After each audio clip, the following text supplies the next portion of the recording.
Good morning. Many of you have been walking this trail with me for quite a while now, and we've talked about rage, shame, the imposter you've been carrying. We've talked about the Father who installed all of this in you without knowing, or maybe without caring, what He was doing to you.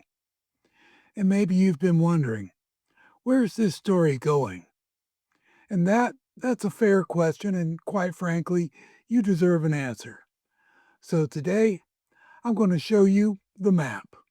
This one is for the man who's been listening, who's felt something shift in him, maybe just slightly, as we've named the wounds, who wonders if there's actually a way through or if naming the wounds is as good as it gets. And the answer to that is a resounding no. It gets better, a lot better. But I want to show you where you're headed so you know this road actually goes somewhere. We're 7 episodes in, and here's what we've established. Every man is wounded. Most don't know it, and all of them are paying for it. We've named many of the wounds: rage, authority, isolation, approval, shame, and the imposter. And we've traced where they came from: the fathers who installed them, the boys who survived them, and the men who are still carrying them 40 years later. And if you've been listening, and I mean really listening, something in you has recognized itself. Maybe for the first time, maybe with relief, or maybe with grief. That recognition, that's not an accident.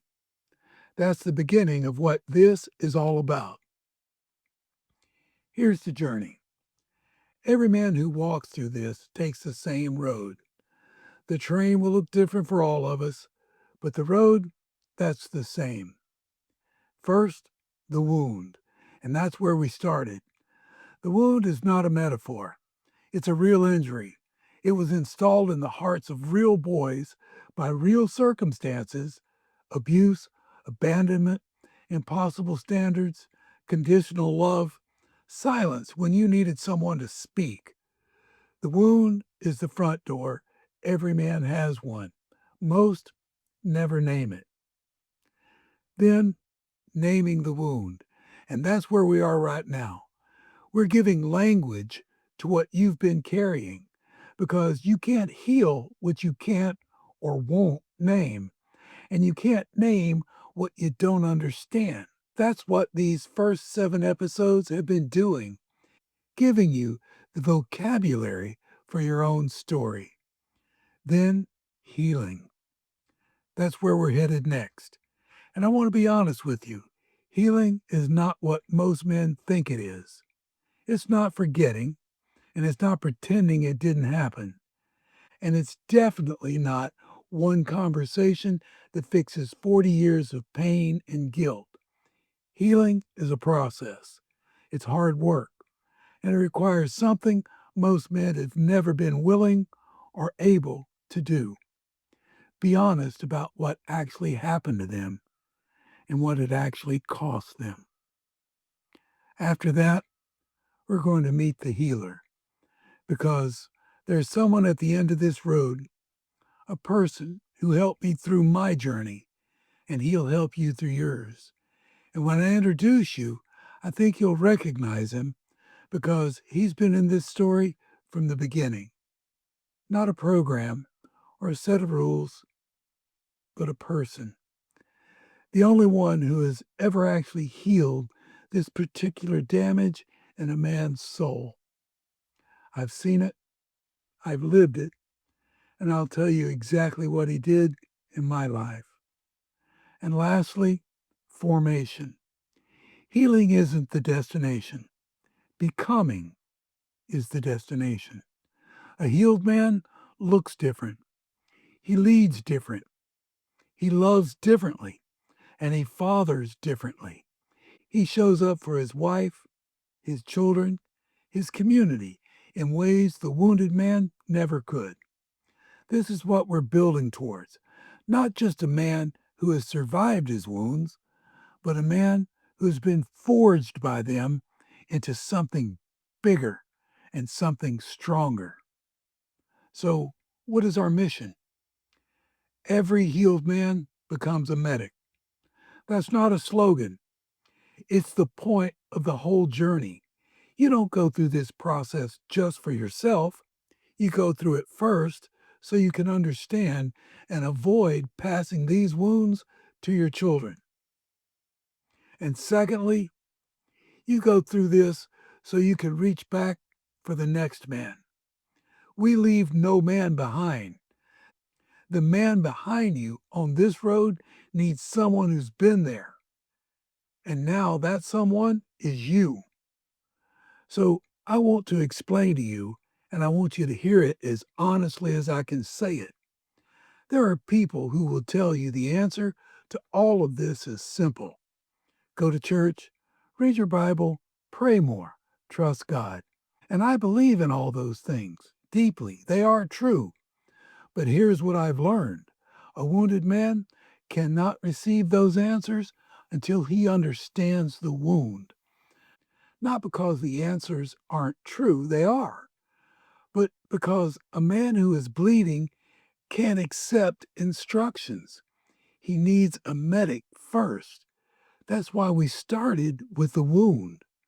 That's why we've been naming it carefully, honestly, without pretending it's smaller than it really is.